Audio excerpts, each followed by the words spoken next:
Yan. Corruption.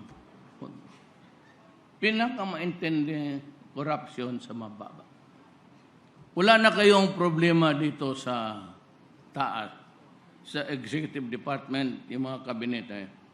Meron lang akong kunting sundan lang ninyo ako para malaman ninyo na talagang yung corruption, hintuin ko yan. Ngayon, kung sabihin mo, makontrol ko ba ang corruption sa lahat? Ito sasabihin ko sa iyo. Ang Pilipinas is corrupt to the core.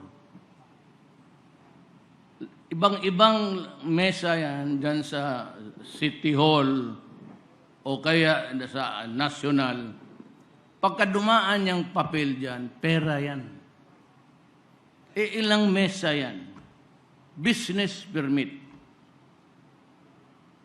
Ilang araw, minsan 3 buwan.